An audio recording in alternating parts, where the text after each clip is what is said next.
Ready to open the hood? Usetool for the tutorials. And for car parts, the right idea is the Mr. Auto app.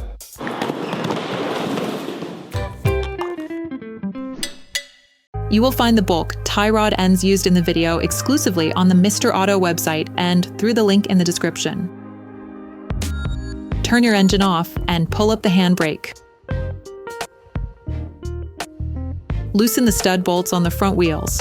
To change the tie rod end on your vehicle, you'll need to remove the wheels to gain full access to the steering system. Lift the front of the vehicle. Place the vehicle on the axle stands. We strongly suggest watching the tutorial, raising your vehicle safely before carrying out this step.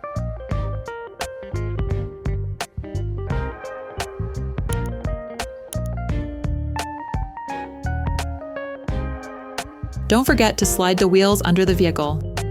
Turn the disc inwards. This will facilitate the process. You can now see the outer tie rod end. As the components to be removed are very often seized up, don't hesitate to brush and use penetrating oil to facilitate the operation. With a marker, trace a line between the axle joint and the tie rod end. It will help later during the disassembly and reassembly process. With a 17mm spanner, start by loosening the locking ring nut on the inner tie rod. It is there to stop any form of rotation of the two pieces towards each other, as this could have an impact on the geometric settings of your vehicle. Hold the tie rod end with a 19mm spanner to prevent it from turning. Using a flathead screwdriver, release the holding key on the castellated nut, then remove it. Using a 17mm spanner, release the holding lub nut on the tie rod end. If you do not have a ball joint puller, take a hammer and hit the lub nut hard just at the end of the threading. The ball joint should move away from the pivot. Only tap on the tie rod end pivot if you are changing the tie rod end, otherwise you risk damaging the threading. Paying close attention to the point of reference, unscrew the tie rod end, counting the number of turns necessary to extract the tie rod end. This will allow you to find an approximate setting when reassembling. For greater accuracy, use the mark drawn with a marker to return the lock nut to its initial position. Okay, guys, if we can share this video with you and help you save a lot of money, it's also thanks to our partner, Mr. Auto. So, if you want to support us and buy the part for this operation, visit their website. Okay, back to work. Next, measure the distance between the lock nut and the end of the tie rod ball joint using a caliper.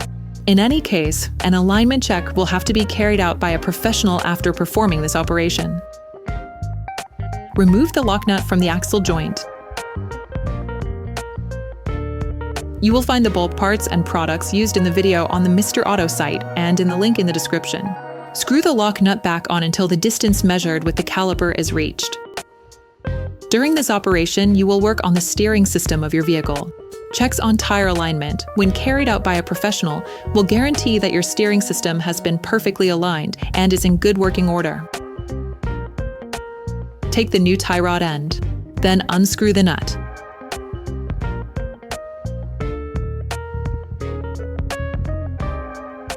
Then remove the plastic protection. Put the tie rod end back in place, making the same number of turns as counted during disassembly.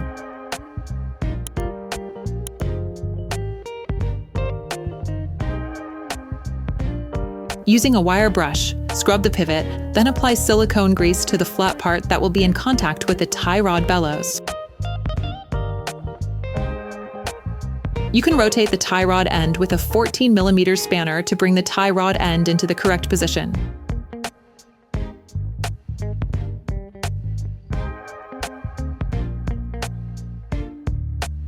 Replace the ball joint in the pivot.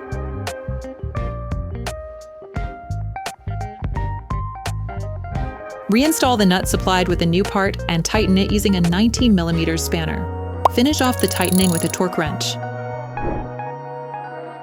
Take the new key and put it in place within the castellated nut. Bend the pin using a screwdriver. Finalize the tightening of the lock nut using a 19mm spanner while holding the tie rod end using a 19mm spanner to avoid damaging the tie rod end. Then you will be able to put the wheels back on your vehicle, put your car back on the ground, and block the wheels properly. Operation completed. Hi, it's Theo from Usetool. I hope this video has helped you a lot in your car maintenance. We will be super grateful if you could spread the word so that we can produce even more tutorials. Simply give us a like, a comment, and hit that subscribe button. It really helps us boost the channel and help the whole community. Thanks a lot and have a great one.